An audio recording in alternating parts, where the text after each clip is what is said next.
Clinkety, clinkety. Ooh.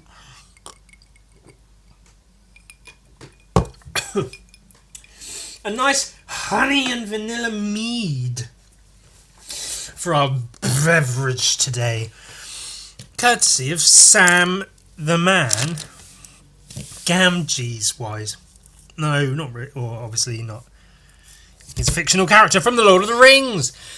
Sam bought me some mead for Christmas, birthday. What was it? New Year's that I saw him last. This is funny. Man who is cursed to always being sarcastic, always, to the point where it ruins his life.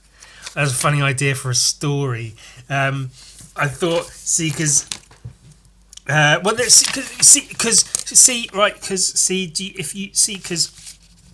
sometimes I got ideas for things that are like stories, characters, funny things.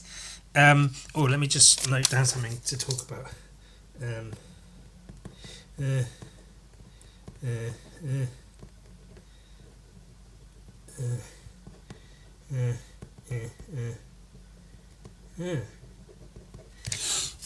Just so I remember to mention that.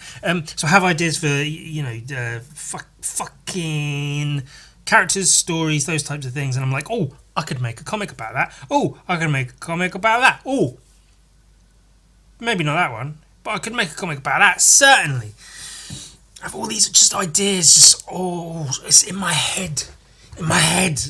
Almost always, constantly. They don't shut up, they don't leave me alone, they don't let me rest.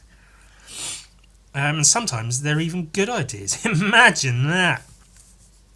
Very rarely, but sometimes it happens, it happens. Death Fist is one of those. It just was an idea out of nowhere, and now I thought, hey, wouldn't it be funny to make a and now I've got everyone going, when's Death Fist going to be finished, Ewan? When are you going to finish Death Fist? Hey, I really like how Death Fist is looking. When's it going to be finished? When can I buy Death Fist, Ewan? Where's Death Fist? Why haven't you finished Death Fist? Yes, Ewan. Yes, Ewan. Yes, Ewan. So my sarcastic man idea is I don't think it would work as a comic because the idea being that I don't even know how to give a good example. So there's a guy who, I don't know, maybe he wakes up one day and he's just every time he talks it's the most unnecessarily sarcastic version of what he could say. So he might have a partner already, and he'll wake up next to them, and let's say her, for instance, for the sake of argument, and she says, "Oh, morning, did you sleep okay?" And he'll be like, "Oh yeah, I slept brilliantly, best sleep of my life. Oh, it was joyous. Oh, I love sleeping next to someone that sounds like a fucking hippo when they snore." Not that I really know what hippos sound like. And then his partner will be like, "Why are you? That's a bit harsh. Why would you say that?" "Oh, sorry. Oh, so sorry to be mean. Was I unfair? Was that callous and unnecessarily harsh towards you? Oh, I'm sorry." And he's looking at himself. He's like looking at his hands, looking in the mirror, like, "What? Why did I say that? I didn't mean to say that. Why did that come out of me?" And then his partner's like, "Oh, okay, clearly you need some time to yourself, so I'll go to work and I'll leave you to it." And then he goes, "Oh, bye then. Oh, have a great day. Oh, I hope everything goes wonderfully today. I hope nothing terrible happens to you. Ooh." And then that persists throughout the day.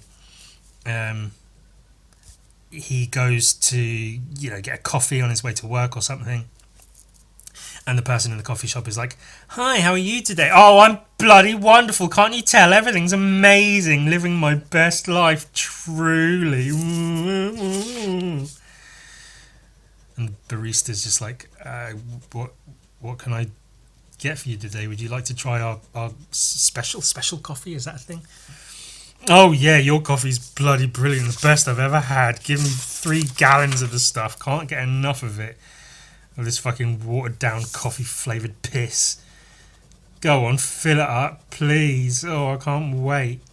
Need that energy for work. Ooh. Gets to work. Hey, fucking Simon, how's it going? Oh, you know. Oh, I love to be here. It's best times ever when I'm at work. Everything's bloody great. Etc. I mean, you get the idea. It's the sort of thing that, like, it wouldn't work for a movie. Because you couldn't keep that going for an hour and a half, 2 hours, 2.5 hours. Let's make it an epic, like fucking Oppenheimer. The guy who was always sarcastic. But of course, the issue would be that, you know, he just pisses everyone off because he's just overly unnecessarily sarcastic all the time. To the point where no one wants to be around him. So they're all like, well, fuck you then if you're going to be like that. Piece of shit. And he doesn't know what's happening. He's like some kind of curse or something, and he needs to find the magic gem and place it in the mouth of the giant ape statue so he can get his life back and stop being such a sarcastic shit to everybody in his life. I'm making this up as I go, by the way. I don't really have this all planned out necessarily. But yeah, it wouldn't work as a comic, I don't think, because of the tone of everything. Like, I did think about, like, if I were to at least try and make that into a comic, like, how could I do it? I'd have to have a strong emphasis on facial expressions. I'd have to really, like, exaggerate facial expressions so he just looked like everything he was saying was super sarcastic. I wouldn't even know, like right now, I wouldn't know how to. Like if I said to you, draw someone being sarcastic, you'd be like,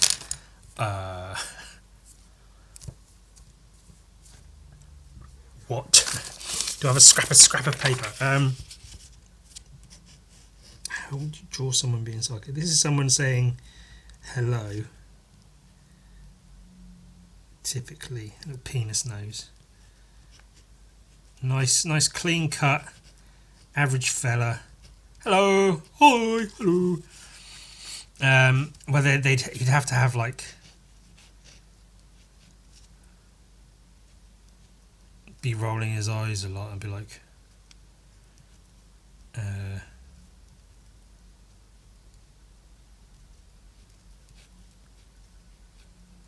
don't know, like this, lots of stuff like that. I'd have to do lots of like.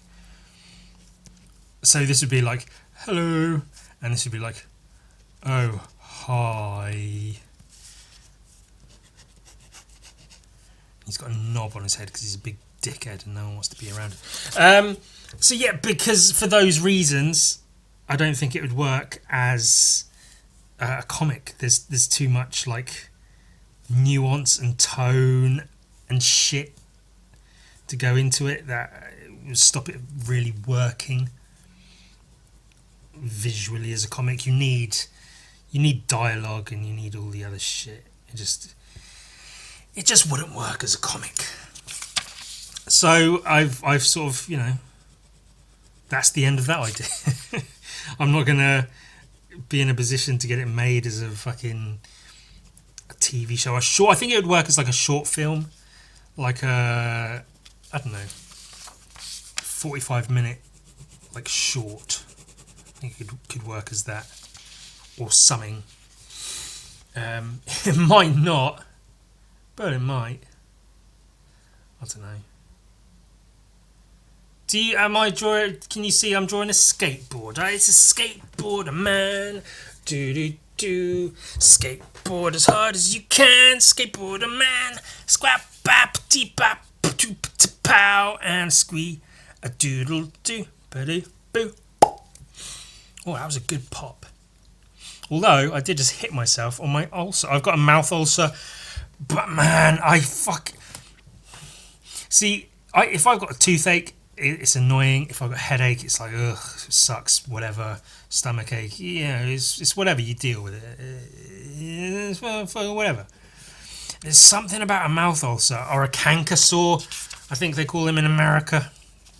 Sorry to my American listeners that might not know what the fuck I'm talking. You get the little fucking white spot on the inside of your mouth, on like your lip, the inside of your lip or your cheek or whatever, and it's just fucking hurts.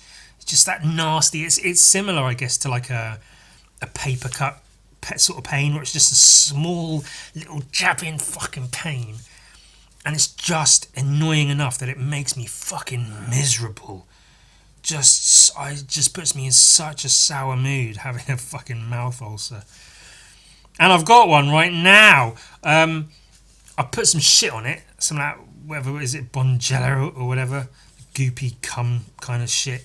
You put it on and it doesn't remotely heal it, but it stops it hurting for like a little bit. I usually do that like just before I eat. It can make the food taste fucking horrible, but if it's that or every mouthful is just agony, I'll take my food tasting a little bit funny. I wait. I don't just squeeze a whole tube of that shit into my mouth and then go straight to eating my dinner. But yeah, I just and it's on the front. This is my nose. This is my sexy mustache and beard. It's my lip, and these are my bottom teeth, my top teeth. And then if I pull my lip down a bit, it's here. And so it's like when my mouth is closed, it butts right up against like these teeth here. And so that's when I talk, when I eat, when I do literally anything. It's fucking rubbing against it.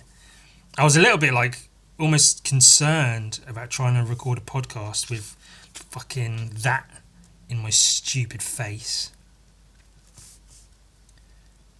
But I've got, well, not an obligation, but I'm dedicated. I'm dedicated to you, to all of you. And so I'm going to power through. And like I said, I squeezed some shit out of that tube onto it. I need to buy more. I haven't got any in a while. I'm squeezing shit out of a basically empty tube of Bonjela to try and make my mouth not hurt for at least a little bit. I've just long enough that I can do my podcast, hopefully. Maybe I'll take a break during recording and figure it out. But that's interesting, isn't it? Wow, you're so insightful and shit when he does his podcast. You really learn something. Every episode is something new. Speaking of that shit, I've got the 250th episode fully planned. I might have to record it a lot sooner than I planned. Because I figured, I've got a good couple of months until the time when that episode 250 will air. Will be uploaded in order of whatever. But I figure, like, recording it, I might have to record it over a couple of days just to make sure my phone can stand it and whatever else.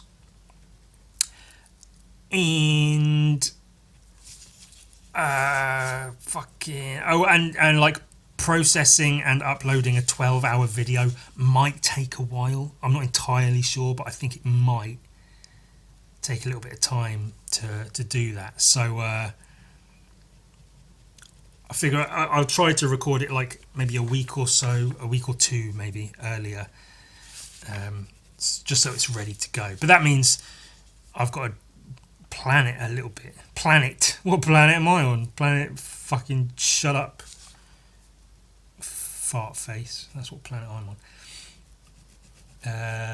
Jesus Christ.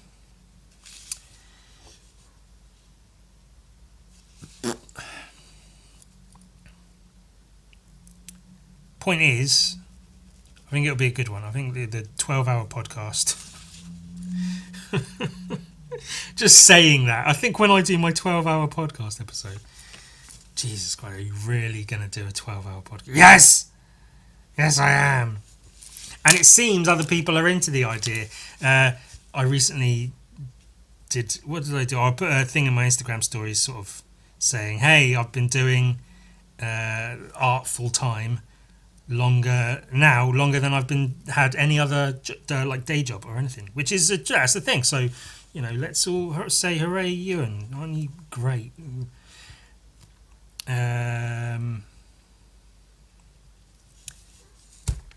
So that's something. Jesus Christ, what am I doing? And that's right. So I did that. Jesus Christ, for fuck's sake, shut up, you. Put that on my Instagram stories. Hey, I've been doing a thing longer than a thing, which is cool. How should I celebrate? And then I, let people put their suggestions in the little question box or whatever. And a good handful of the first few responses were saying 12-hour podcast episode, 12-hour podcast episode, did a 12-hour podcast episode. So apparently, at least a small handful of people are quite into the idea of me doing a 12-hour podcast episode. I mean, like I say, I'd planned to anyway. I've got it all worked out. I just need to record the thing. Well, no, I've got to get a couple of items for it. Oh no, I should be using pink, not purple. Jesus, I ruined that. And then I've got to actually do the thing over 12 hours. I figure I'll probably be able to record a couple of hours, 2 or 3 hours, before my phone runs out of memory / overheats / runs out of battery. Get that onto my laptop in a dedicated folder.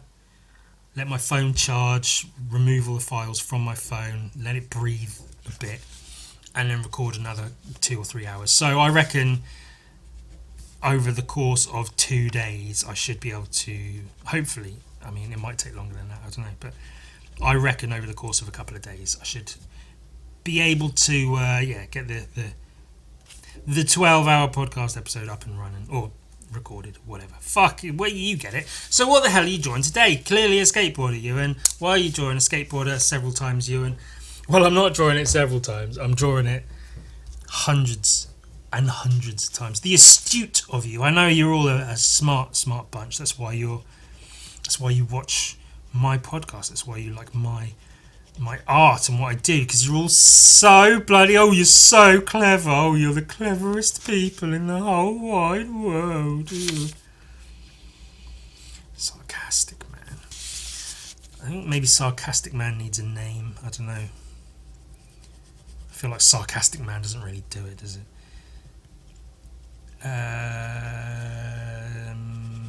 The smart ones of you. Let me have some more. I was going to say wine. It's not wine, it's mead, you idiot. Ha! Fuck it, let's finish it up.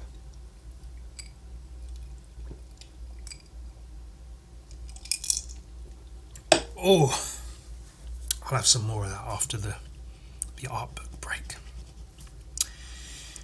Turns out it only takes a couple of small glasses of mead to get me, I don't know, maybe not drunk, but like to the point where I start to slur my words. I was talking to a friend the other day after having a couple of small glasses of another kind of mead. That's why I just drink now. I'm becoming an alcoholic, like straight up. It's just, fuck it. Lord knows I'm miserable. I fucking do something about it. Drink.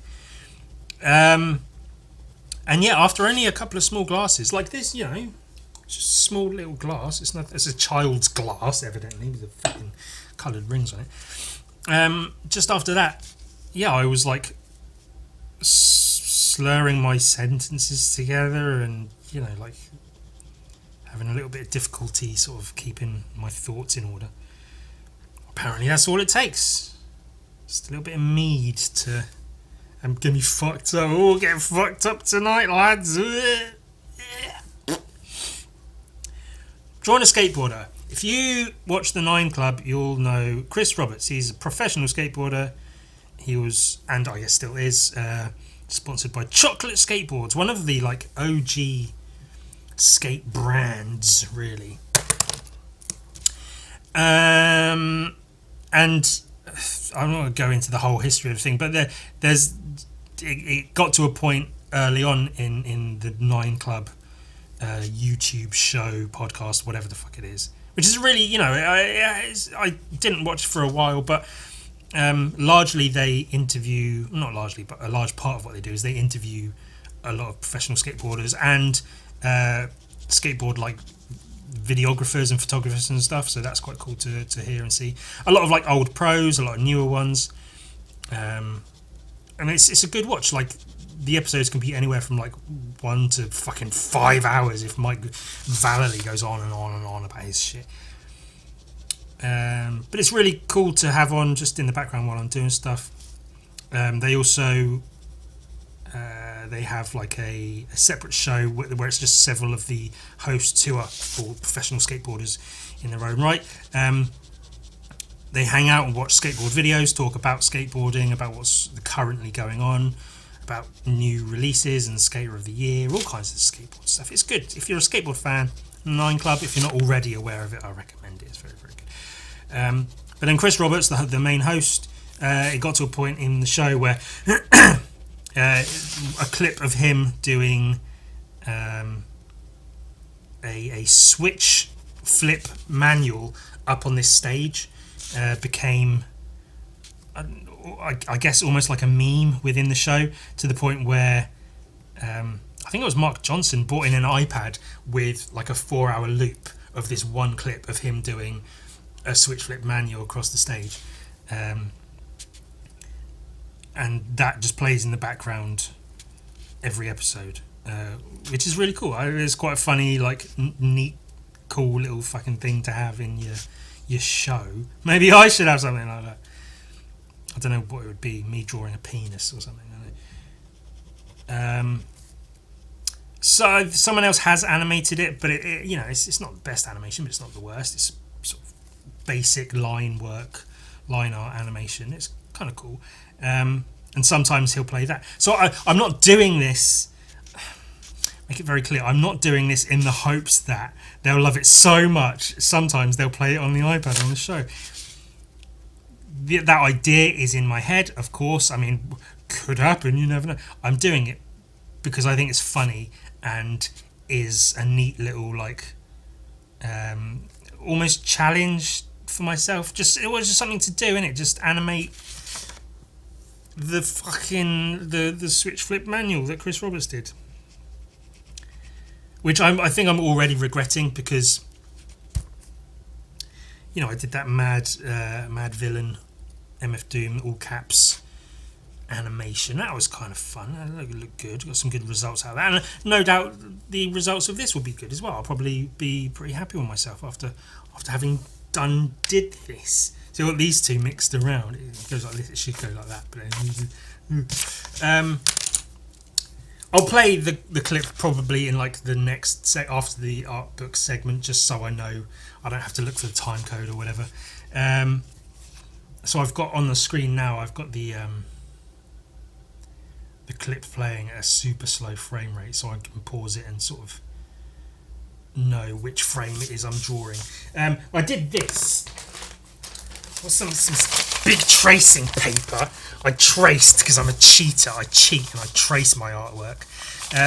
So I traced not all, but most of the frames of the switch flip manual. So you can see he rides along, starts to hop up, jump, does a kick flip, switch, kick flip.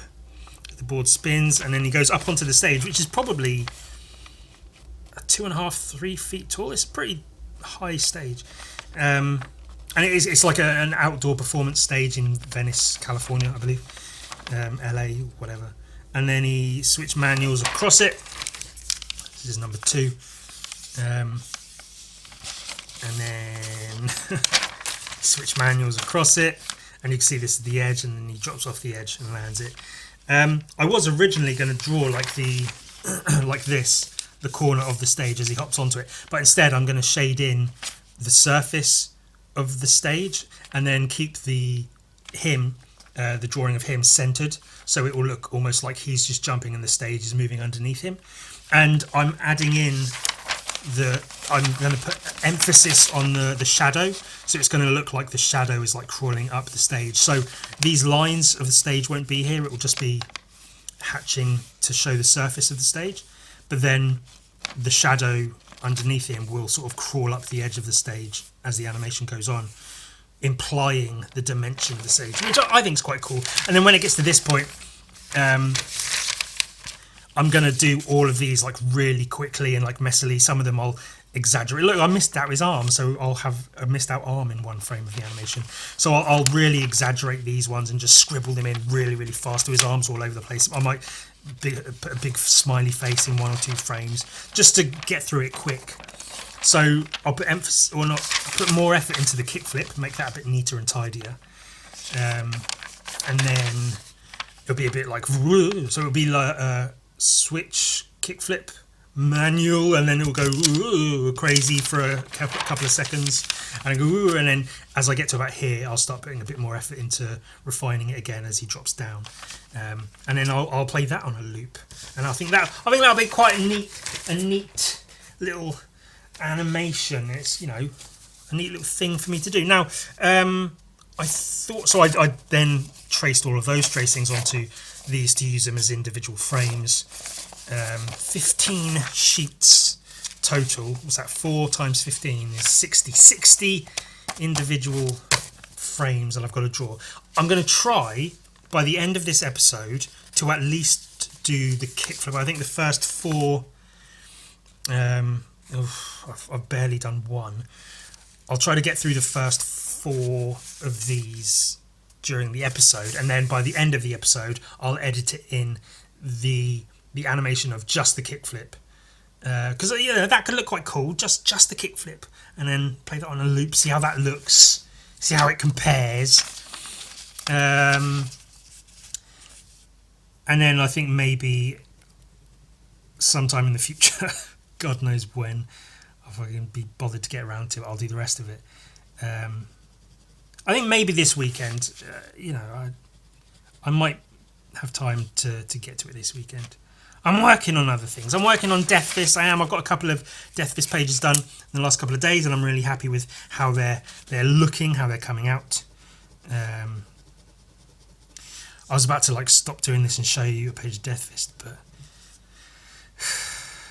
this is already taking goddamn forever. And I'm trying not to put in too much detail. I want to have enough like detail in it that it looks good. I don't want it to be too shit, you know.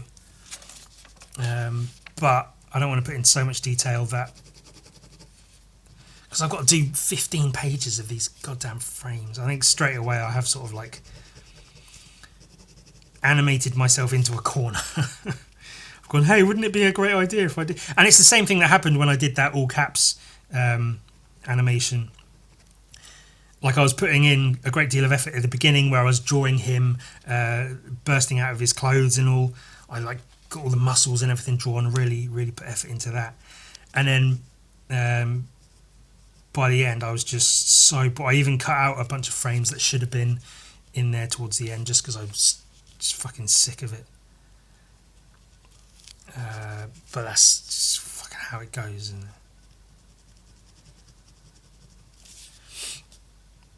But this will be fun. It's a fun little, you know, just a little project, little test, little lesson for myself. Not really teaching myself anything. Right, I'll show you this page because this is quite a cool page. I'll have to show you the previous page as well if you haven't seen it already. So he was running on the buildings and he jumped down and he confronted Valentino, and then Valentino was like, come here kid. He grabbed a kid and he's got a knife to the kid's throat, and everyone's like, oh my god, what's going on? This is the kid's mum. She's like, oh no please, and he's like, oh no, and he's like, yeah, and he's like, grr. And in this page I did it originally and it was almost too similar to this page. There was going to be nothing on the top, just buildings in the background, and then him in the centre with the knife to the kid's throat, and then 2 of Death Fist's faces here, but that was too similar, so I changed it slightly. But angry Death Fist up top with his big fist and his small fist, and there'll be sound effects on top that I'll layer on top later on. It'll say clench and clench as he's clenching his fists angrily, and then he's got the thing, and it's supposed to be a bit of a tense scene, and then So there was originally an angry Death Fist face here, and then a slightly calmer face here. I'll edit it digitally, and I'll move this face to about here, just left of center, and then it will say "breathe" the text as he's closing his eyes and mouth, and he's taking a deep breath before he acts. I quite like these panels, these sort of insert panels of Death Fist and his fists. I was pretty happy with that. I think I came up with that ages ago and then decided not to do it, and then decided, no, actually, I will do that. I think that'll not just work, but almost be necessary. So yeah, I'm really happy with how Death Fist's coming along. I don't know if I showed you. You might have seen it in my Instagram stories. I've got a grid laid out of just loads of boxes on a page, and in each box is like one or two words describing what's happening in the center panel of the page, the Death Fist page in question. And then I put a big red X through each page as I finish it. And I'm getting those red X's. I'm finishing pages. I'm getting there. I think the next 2 pages after the ones I've just shown you, they work as a nice double page spread. It's 2 separate pages, but they work together in tandem. And I'm pretty excited to get those done. And those, I want to make them work as just almost single images with a bit of space above and below them. But I might need to add in a couple of extra panels just to sort of make sure the point I'm trying to get across is getting across. We'll see how that goes. And then, what have we got? I'm looking to the left at my notice board, my stuff on, and there's the punch scene. Oh yeah, then, where is that one? Oh, it's here. I showed this on my close friends, but I'll show you now. He punches him. He's somehow gotten behind him. There's 2 pages in between these 2, which will be that double page spread I mentioned. And then he's behind him, and then he's winding up, and then he hits a punch, thwunk, and he goes, whoa, and he's boosh on the ground. And then there's some stuff. There's some funny. There's at least one page that's hopefully will be genuinely funny. Maybe 2 pages I'm looking forward to drawing. And then there's a couple of other pages, and then there's going to be a page which I ideally, like if I had an actual publisher, like a publisher and a printing house behind me to make this comic, it would be a 4-page like pull-out thing. It would be 4 pages wide, and it would all pull out into one long drawing. And I'm going to try and draw it like that. But then, because I don't have that kind of money and technical ability of printing, I'll have to chop it up into 4 separate pages. But it'll be, at the very least, it will be two-page spreads. So it'll be 2 pages with one long image, and then you turn the page and it's another long image, which isn't exactly how I want it. And maybe in the future, if Death Fist becomes really popular and I'm able to do a reissue of it and splurge a bit and really put effort into the printing, then I will have my long pull out few pages. It'll be really, really cool. But yeah, I'm looking forward to that. And then that's getting towards the the middle of the book, of the whole story, where things will take quite the turn. I got these quite some time ago, and you might even know I looked at them on the podcast. I was really excited to see them in the shop. I was like, oh shit, is that a whole bunch of Sam Keith artwork in print, which is oddly not easy to find. There's not a lot of Sam Keith artwork in print around, so I was quite happy to see. The Max, brilliant. Sam Keith Batman. And then I looked through them on the podcast and was unimpressed, I guess would be a nice way of putting it, to the point where I was moving stuff around. Like, the reason I'm looking at them right now is because I was moving stuff around in my home, lifted some stuff up, and then I saw these and I was like, oh shit, I'd completely forgotten I had them, which is pretty much a sign of how I feel about them, I guess. I've got good comics that I will never forget that I have because I'm constantly aware of where they are, so I can look at them at any time I like. These, not so much. But what I thought I'd do is look through them and try to focus on the parts of them I like. But let me have a little sip of Pepsi. But if I do find particularly negative things to say about them, I may be able to then learn from those negative aspects to hopefully, possibly, maybe better my own comic books, because I can see negative things and be like, that's kind of shit. Don't do that in my comics, Ewan. The Outback. I'm not going to sort of analyse every page. I like the space, the feeling of vacant space. Sam Keith being Sam Keith, doing Sam Keith sort of stuff.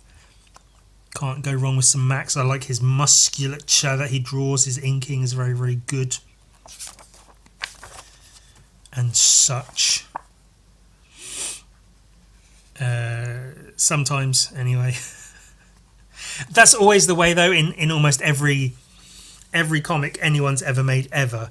There's like the really cool panels where you focus on the stuff you as an artist draw all the time, always drawing like faces from this angle, getting all the little hatching around the maw here on the cheeks and stuff, all these little details, muscles and arms and stuff. And then you come to like, okay, I need the Max in his like homeless person costume, outfit, whatever, running.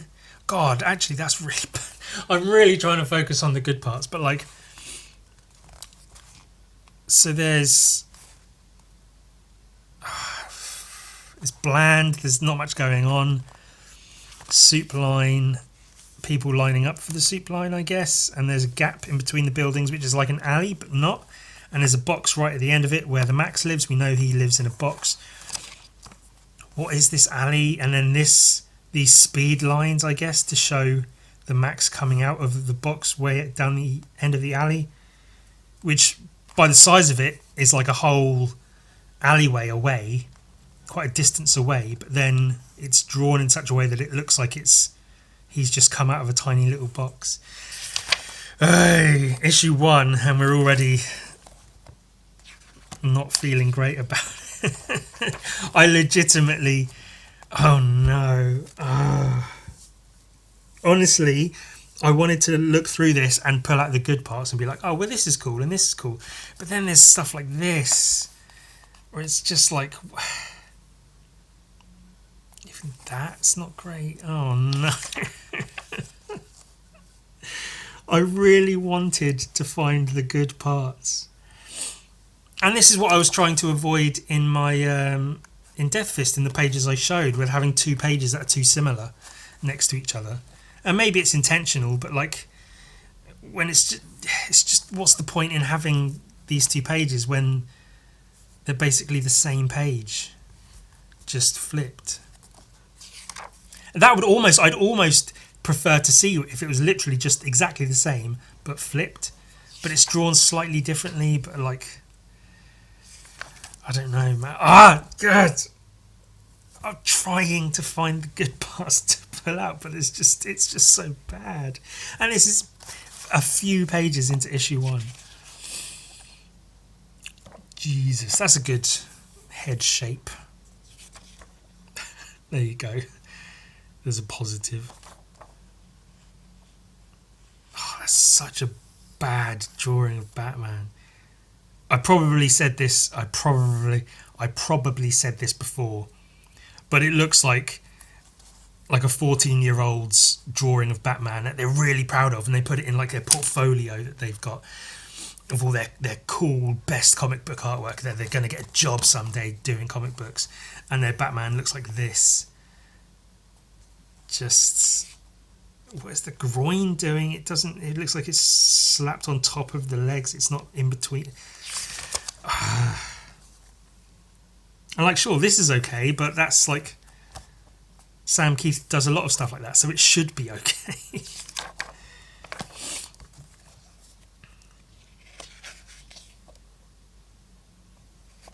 He does have interesting panel shapes. I'll give him that. I saw is it Mark Laszlo, who I showed some of his Hellboy stuff.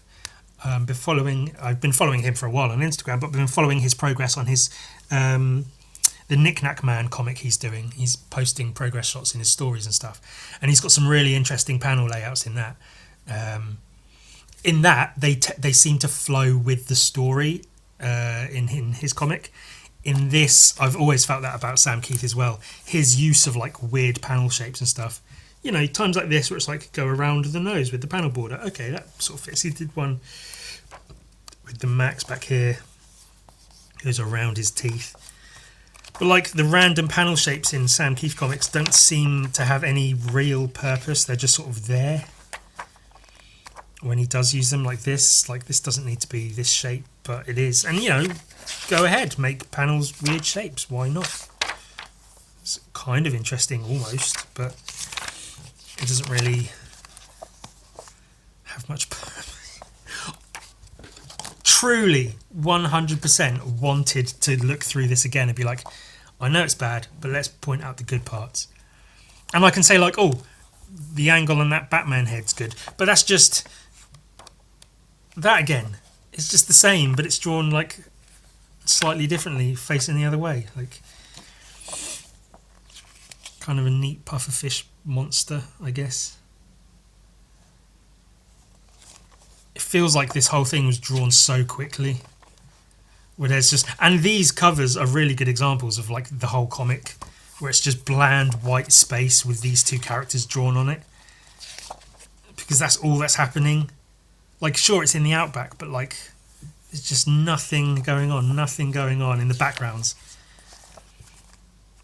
You get the idea that they're in some kind of laboratory, science lab, because of these few elements. But other than that, nothing.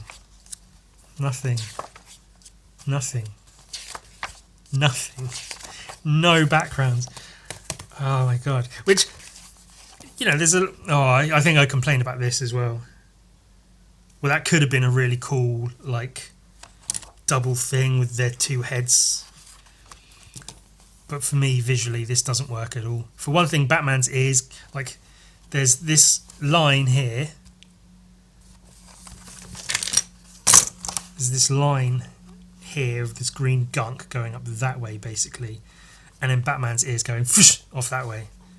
And, like, his ears going off that way, Max's teeth going off this way, the nose and the eyes. It's just so...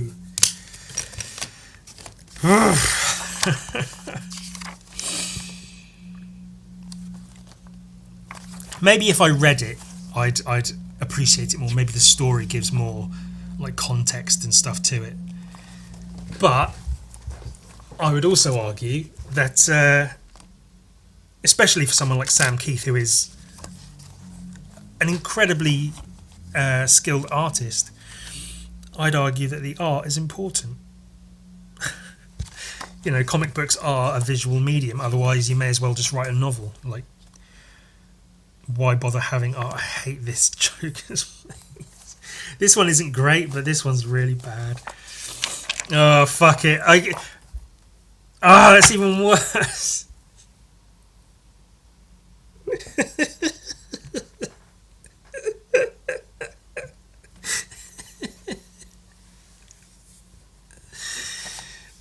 And that's kind of neat. It's a neat little thing, but there's just... It's so out of place, and it feels like a sketchbook doodle just thrown into a comic book, which can work, but in context it just doesn't. That's pretty whack. It doesn't feel very solid. It's so bad. See, I had the idea of remaking that Spider-Hulk comic just for the fun of it, because I think it would be really, really cool to see, because it's not bad, especially for its time. It's perfectly fine Spider-Hulk comic. A little bit more could have been done with it, but it's whatever. But then there's a comic like this, which I almost want to remake just to show that it could look a lot better. Like it could just be done well. And I'm not even like that brilliant a comic book artist. I'm all right. I know a few things. I don't necessarily apply everything I know, because a lot of what I know is harder to do in practice. But I feel like I could put together overall a better looking comic book than this. Frankly. Or at least with better... I don't want to say I can draw better than Sam Keith. I cannot. But there's just so much. And then it's just like this Joker's face, and then this Joker's face. And sure, I'm looking at my Death Fist pages now, and I'm just like, do I do the same thing? I mean, not really. I try not to. I mean, the same characters are going to appear across the pages, but that's so bad. That's so bad. It's the Joker running away.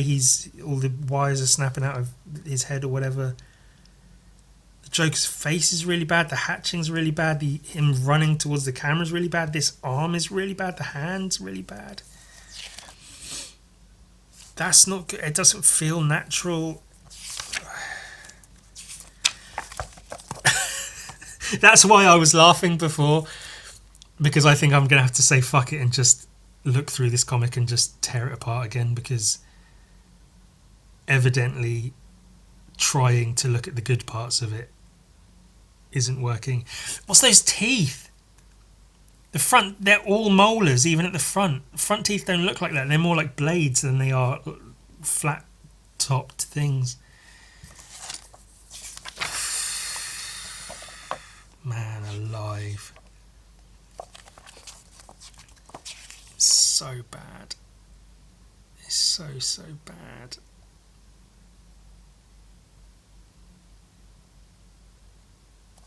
It really does feel like he was doing 4 or 5 pages in a day.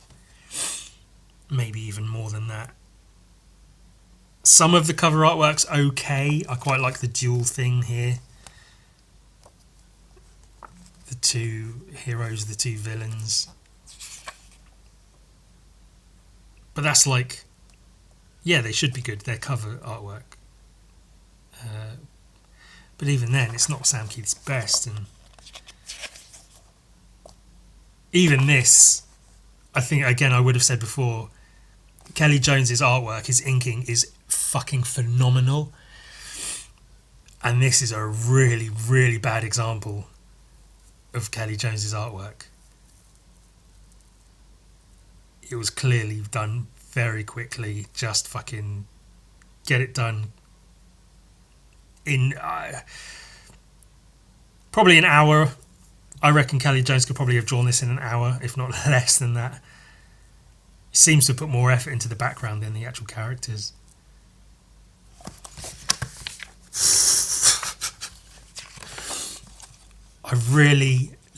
I'm just repeating myself, but I legitimately wanted to look through. Oh, there's a penis, a ball, and everything. That's a cool image.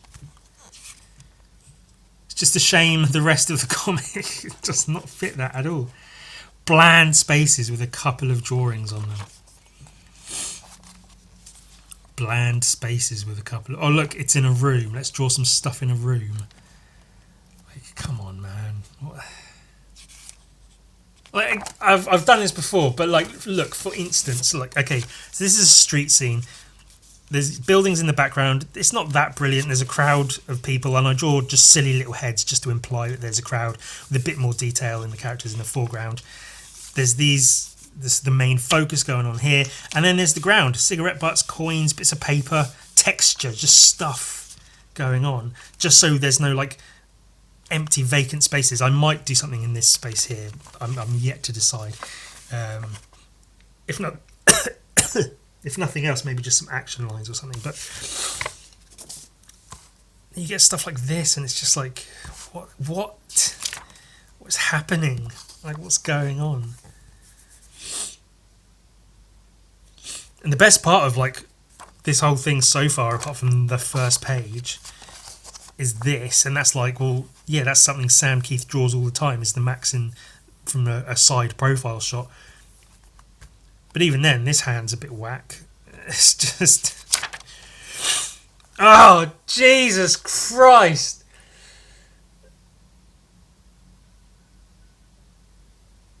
Oh my God! Oh, I need to blow my nose a little bit. Excuse me.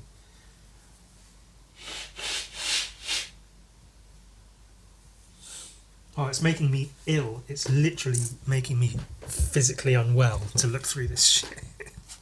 That Batman! That's atrocious. And yeah, sure, I'm not the greatest artist ever. But if I was putting together, say, a Gun Viking Batman comic, it would be fucking 100 times better than this. I promise you. I promise. I might have to do that. Oh, you know, I said like, oh, if I was going to remake this comic, I might have to do my own version. If I was going to make, and I probably said these exact same things last time I looked at this, but I might have to do just a single issue, like 16 to 20 pages of Gun Viking and Batman, just so I can show that like I could do it so much better. Just this doesn't make sense. Why is it in the ground and the cracks aren't good? His pose, he'd be like here, but then he's crouched down. So what? Just so fucking bad. Oh my God.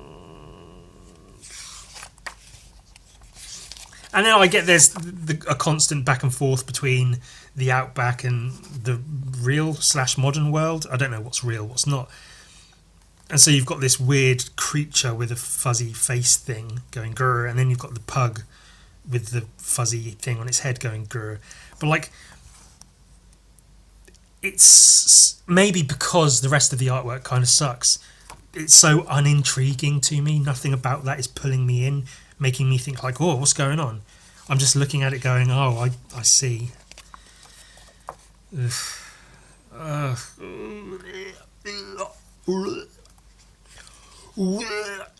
Batman's Outback. Ooh, there's room for something there.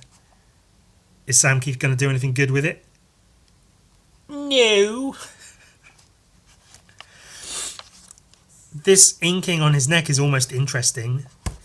It's unnecessary, but it's almost interesting.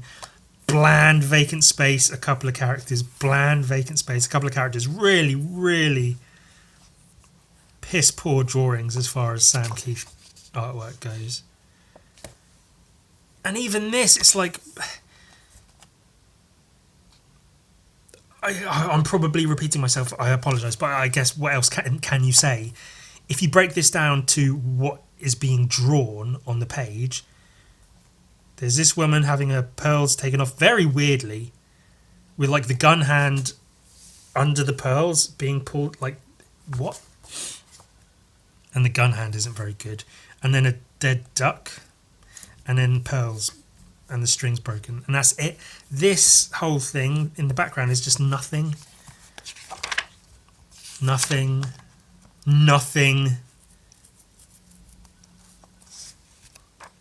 Right, Batman's Outback. 1, 2, 3, 4, 5, 6 pages. I could draw that in a day, easy, if not an afternoon. If you look at what's actually on the pages. This page, I could draw that in minutes. Dead guy and person running away. Black space for the rest of it. Few heads, minutes. Few heads, minutes. Because it's not like there's a lot of rendering and stuff going on. They're just like basic shit. This, you know, maybe take a bit more time on the Batman scenes, on a few Batman heads from a couple of different angles. And the cover fucking sucks as well. So is there a variant cover artwork? that we can laugh at. Gabriel Rodriguez. I believe I looked at some of his stuff a bit later on, but yeah, just really, really cool. Max is good enough. Batman, sort of alright. I actually really like that Max pose and drawing overall. I like the shape. It's really good. That's something. That cover fucking sucks. What? So if this is what the top of a building and it's smashing apart, where's the actual roof? It's just some hollow, like a greenhouse maybe, and then the amount of glass shards are like way more glass than's coming off of these windows. And the Max is just stood on the side of the... And that Batman's not good. It looks like a very, like a younger, like a teenager's idea of a Batman comic. First page, what is there? Nothing. And then it just...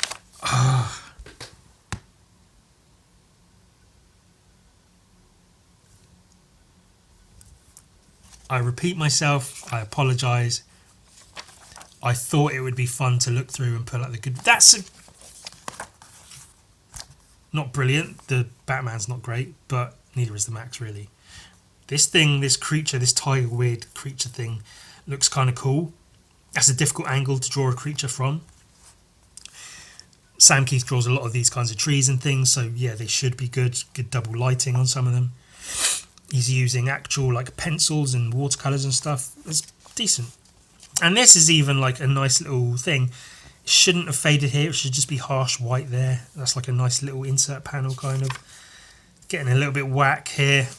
Oh look, leaves, because just to remind you they are amongst the leaves. And then just nothing.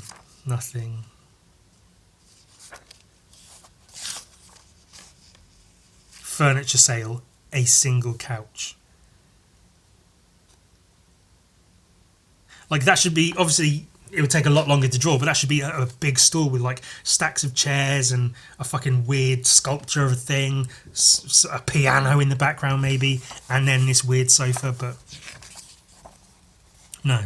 Furniture sale, one weird looking sofa that happens to bear resemblance to that creature.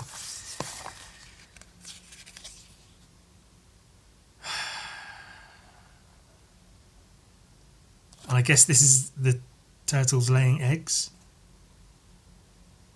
I don't know if he looked up reference for a turtle laying eggs, but to me that doesn't look good. Oh my god. Why? These skulls are... I think I said before as well, the fact that he has to label the skulls is a bad sign. Two-Face skull. Is it? There's nothing about this skull that says Two-Face skull to me. You could draw a really cool, like, Two-Face skull. I'm not going to do it right now, but, like, for instance, you know, you have your basic... And, like, skulls are one thing that every artist should just be, like, fucking perfect at drawing. And then it could be all, like, fucking... gnarled and have fangs and have like loads of texture and shit all up it, hole in it maybe. Like you could do a really like gnarly cool Two-Face skull. Instead you get the general idea of a skull back here, a weirdly shaped skull. It doesn't have a back part because it's laying down. Same with this, it's just like a mask. And it says Two-Face skull. That says Harley skull. Sure, why not? Again, you could do like the diamond thing from the playing card on the Harley skull, Penguin skull, Mr. Freeze skull. What? Joker skull, yeah, we get it. And it's got hair for some reason. You don't need that. It's just... fucking... I think I'm done. That's kind of cool. I like this. It's not done brilliantly, but it's neat. I like the colour, at least. Max Batman. Nothing. A little suggestion of the previous page. Max Batman. Oh, just fucking stinks. Well, that was a goddamn barrel of laughs, wasn't it?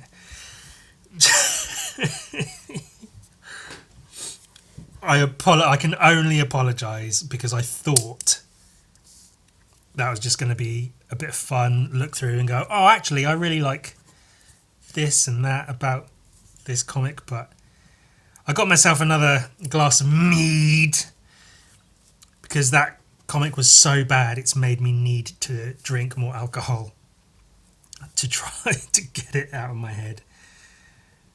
And I can't get a job drawing comics. I sit here as of recently with more fucking rejection emails in my inbox. They don't want me. Ooh. Oh, why? Because I hand paint my stuff. Oh, is my artwork actually good, but it's hand painted, so you won't take it because it's not digitally created? Or would you rather use some fucking AI generated content for your fucking publications? Fuck you. Oh, but Sam Keith's established, so he's got an audience and a boo boo boo. Yeah, it doesn't matter that his fucking current output is absolute dog shite. I'm being a bit belligerent, but it's really bad. That Max and Batman comic is really bad.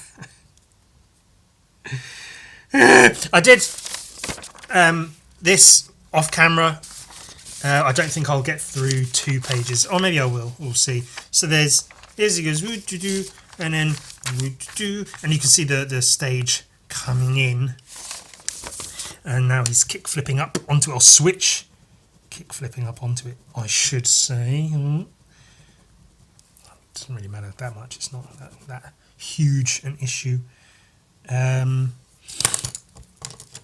Let's do the. I'm doing the stage in just purple scribbles.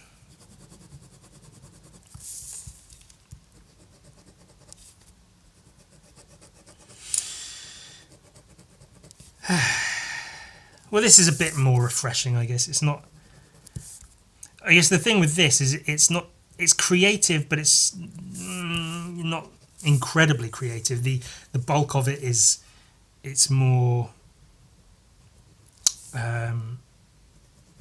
It's more of a process. It's more about the craft of it. You've just got to sit and do the thing. I was going to say the hard work is taken care of. The hard work in this instance meaning figuring out what needs drawing, which isn't really the hard part. That's kind of the easy part in this respect, because that's one thing with like my animations as of so far, which is 2 things. I guess 3 if you count the testicles slapping the guy in the face, which was not really intended to be an animation in the first place. It just happened that way.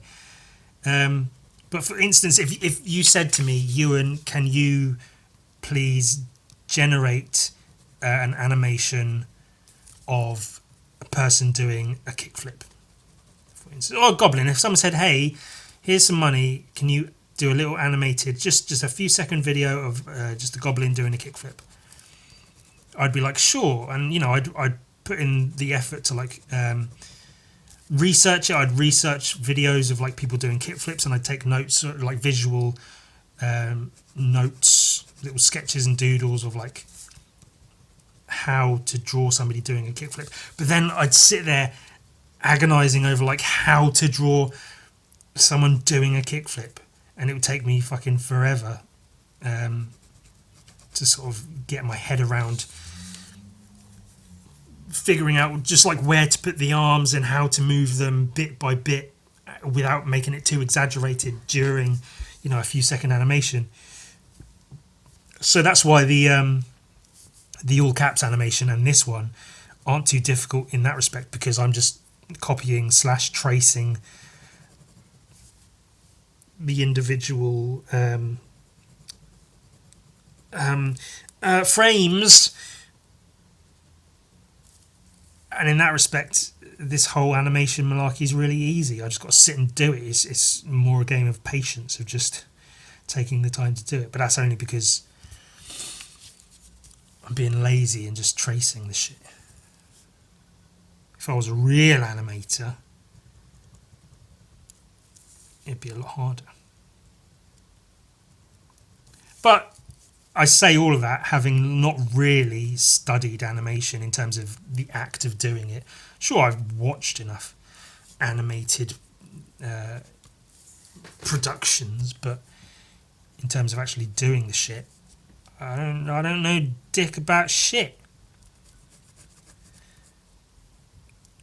So maybe this is something of a learning situation for me.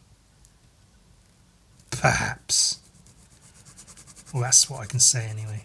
And at the end of it, I'll have a neat little animation, which hopefully will work. There's no reason it shouldn't work. I think I'm skipping a frame here and there just to lower my workload a little bit. So hopefully that won't affect the final outcome too negatively.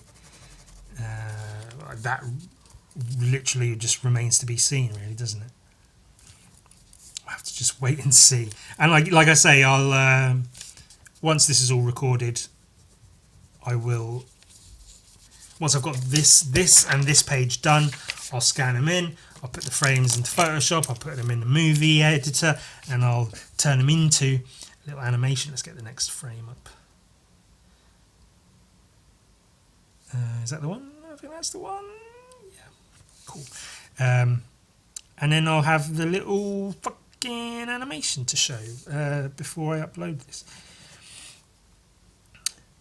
So that's, it'll have a neat little thing, and I'll tag everyone from the 9 Club in it, and I'll be like, hey, Chris, I animated you doing a switch flip manual on the stage. And then if he sees it, he might like it. I don't know. That's not the point. The point is it's just a fun thing to do. Maybe it's not that fun to watch me just scribble the same pose 20 times. Or 16 or 8 or whatever, however many times I'm actually doing it on the thing. Alright, so the thing I noted down earlier to remember to talk about was Gorilla Taxi Driver as a story, because I think I mentioned previously when I first got into the whole Gorilla Taxi Driver thing was that I don't think it would work as like a story. Like how could you really get a story out of a Gorilla Taxi Driver? But then I did think of a story which would be quite cool, which again I'm not sure it would work as a comic. It might work better as like a short animation or a short film or something. It could maybe work as a comic. Not everything works as a comic. Some things don't. Some things start out as comics and then end up working better as like films or whatever. I have 0 examples of that, but it happens. So Gorilla Taxi Driver, I thought the basis of like the story, if I was going to turn it into a full story, would be there's a gorilla who's a taxi driver, and people keep getting into his taxi and getting pummeled into a bloody mess, maybe even dying. But for some reason, through the ineptitude of law enforcement or just oversight on behalf of the people in charge of the taxi service and or law enforcement, or no one being left alive to mention that it's happening, the gorilla taxi driver is still out there driving a taxi, and people keep getting into his taxi and keep getting fucking pummeled into a bloody mess and maybe even killed. It just keeps happening, and that's the crux of the story of Gorilla Taxi Driver, is somehow insanely how it just keeps happening. Someone gets in, they go, oh, can you take me to the airport, please? Wait a minute, are you a gorilla? Are you a gorilla taxi driver? Gorilla taxi driver! Red splats up on the rear window and whatnot. And then he drives away and it's all whatever. And then as he's driving away, he sees somebody hailing the taxi, putting their hand up going, taxi. And so he looks at them and you see him start to turn the wheel as he turns towards them to pull over to let them get in. And then you start to hear the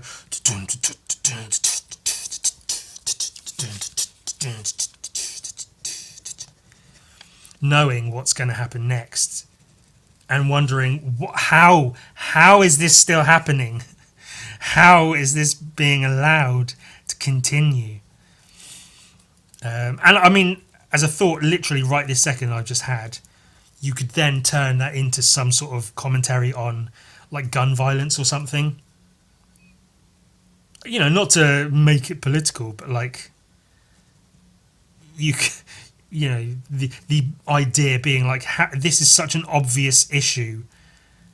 It's such a blatant problem that should theoretically be very easy to solve. It should be extraordinarily easy to stop a gorilla from being a taxi driver, especially when he keeps pummeling people to death.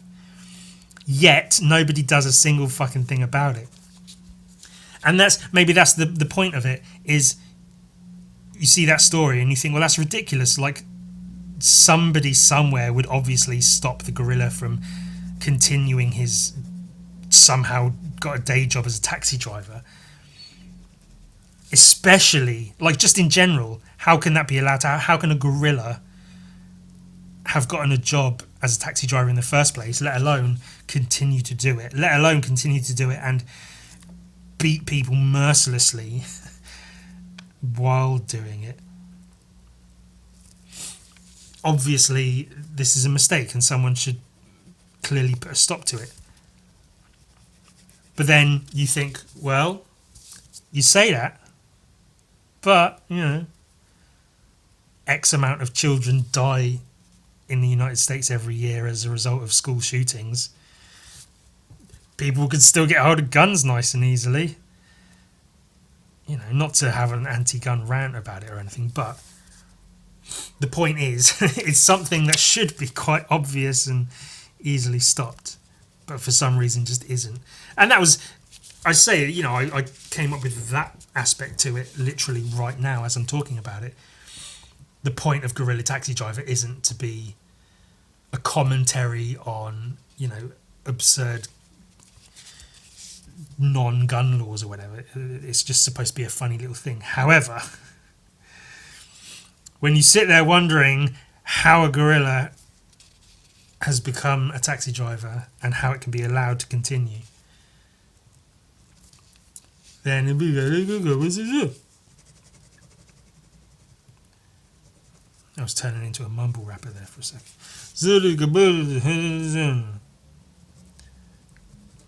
Taxi drive by a gorilla. Pulled up to the airport, being in the face. I blood my body all over the place. Skinning with hands and fingers and gun. Sitting at 100. Over the business and finally get done. Skinning 100 bin. She did again and found a winner. She put it on a silent dinner. Now, I've not drawn his arms here because his arms aren't... That's the top of the screen in the clip. His arms aren't visible, so I've not drawn his arms because I think it's supposed to be his hand here. I can just about make that up.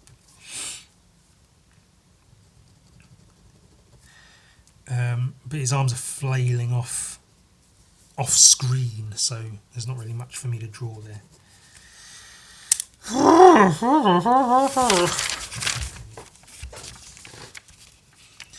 just did the thing where I pop up just to see how long I'd been recording for, and didn't take note at all of how long I've been recording for. Let's do it again. Alright, it's fine. Just speed through this. I'm taking care to be like, oh, make sure it's good, make sure, like, and each of these frames, you know, there's going to be like minimum 10 to 12 frames per second in this animation. So each of these frames, I'm like taking care to make sure they're good. It's going to be gone in a flash, you know, and the individual frames are almost irrelevant. It's about how they work together. Like, sure, if they look good, they look good, but if each individual frame is brilliantly, perfectly drawn, it doesn't matter. What matters is if they work together in sequence. But like I say, I want to get this kickflip part done at least relatively well, so that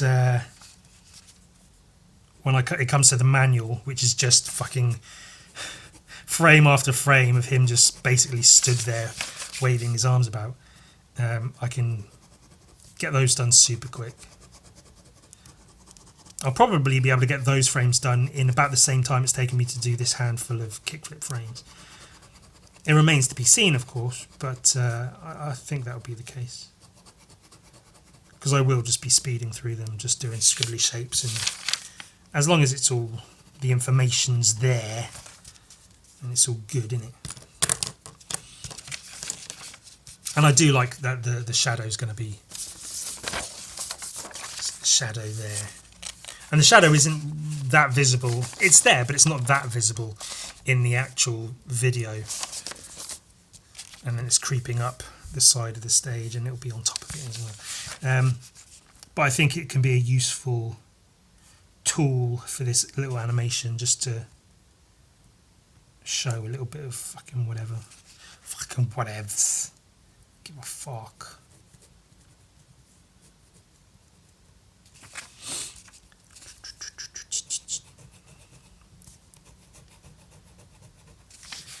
I think this is always going to be the case. I think, like, oh, cool, let me just do this little animation. That'll be fun. And almost as soon as I start doing it, I'm like, nah, this was a mistake. Why do I do this to myself? And I've been asked, oh, Ewan, would you want to be an animator? Because I think your stuff works really well as, like, or it would work really well as animations. And I always say no, for the sheer amount of work it takes to do the smallest amount of actual animating. And then I sit here going, today I'm doing an animation. Cool, check it out. He's doing this kickflip, a switch kickflip, no less. Up a stage, and he's going on to it. He's going to do a manual across it. Oh, it's going to be great. Check it out. Let's do the do the next frame, and then we'll get this one done, and then call it a day on that. Come on, Mr. Frame, where you at? Oh, is that no same frame I just did?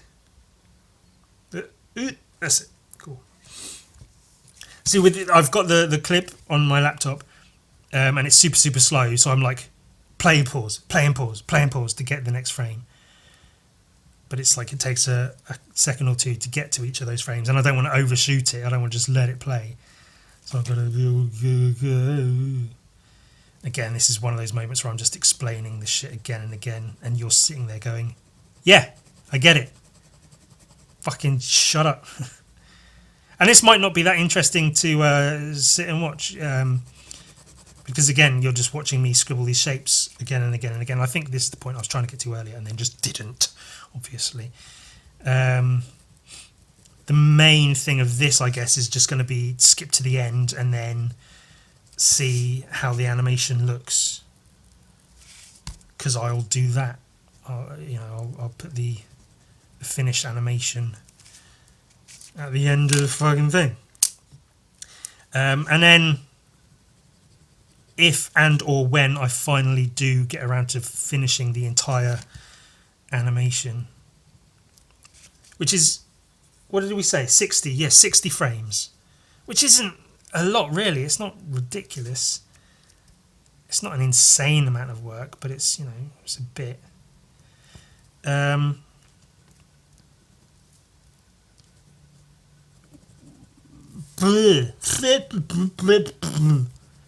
When I do finally get all of those frames done, I'll have a nice little reel for my Instagram. I'll upload the video to YouTube as a little short on a loop for about a minute, just so people can see it. I'm also, because it's going to be a reel on Instagram, I'll think about like what music am I going to put to it. Do I have like a cool skate song? Something classic, like something from Tony Hawk's that everyone would recognise and be like, hey, I remember that. Or do I have something a bit goofy because it's a bit of a funny little repetitive little loop? Or do I put something cool, something fucking gangster in there, music wise? It's things to think about, innit? Lots to consider. Not really that much, it's just fucking pick a goddamn song, you idiot.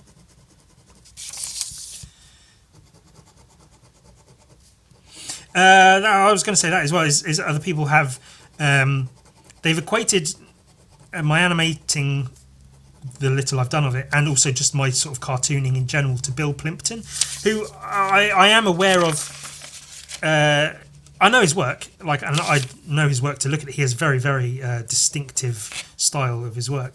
I've not seen loads of his stuff. I have seen some of his animations. He's got some pretty somewhat iconic animations that he's done. But yeah, he's someone that, to be, not necessarily compared to him, but sort of to have people mention his name in terms of like what my work maybe reminds them of. I think that's really cool. I'm happy to have that as a thing. So and I think it does fit, because his sort of style of animation is very hand drawn animation, and every frame looks like an individual drawing, and they are quite scribbly. It's not done to like sticking to a model as such. And my animating happens to be that way, but not through not remotely. Bill Plimpton is not in my head as I'm putting these things together at all.